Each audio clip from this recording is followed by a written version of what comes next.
Oh, para din sa mga bashers na sobra ka atat nako. You know, atong ang lagay, akong vibrator, arang suyaan ninyo na. Arang suyaan ninyo. Nasuya mo sa akong kadato. Nasuya mo sa akong kagwapa. Nasuya mo sa akong alahas.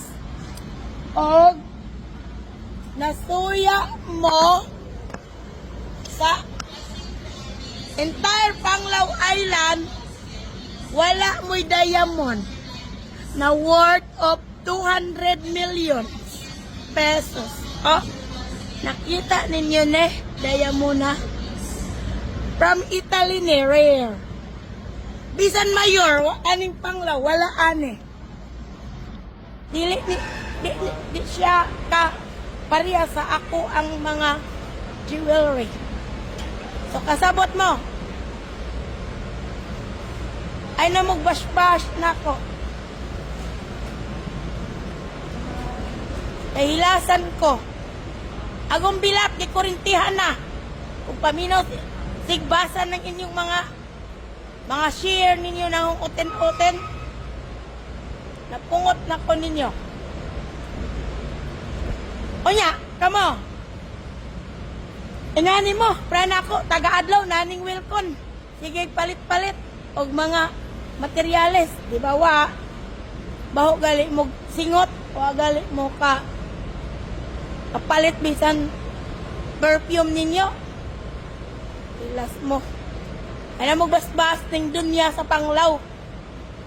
Kwen sa Panglao, kay ilasan lang mo ko ninyo. Sige mo, basbas nako niya. Niya, nadato mo na. Wala man. Kung may makuha ninyo, sige pang bash na ko. Diba wala? Danawa, kita ka. Ay. Ang nang bash na ko, kay batig naong.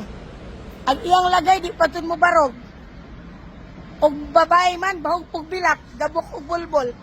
Kay naras dagat, galupad-lupad. Kasi panguhag suwake. Pagpuyo, oy. O bisan pag maestra pa mo, gabok niya po magbulbol. Nga no? Di matas parat, no? Ay taga-Panglao. Ako anong ko'y bulbol, kay akong giarot akong bulbol. Eh, di ko ganahan ay kugon na ho ang bilak. Daghan nga, kuan. Sagbot. Ay na na-share ako ang kuan ha. Ako ang mga videos.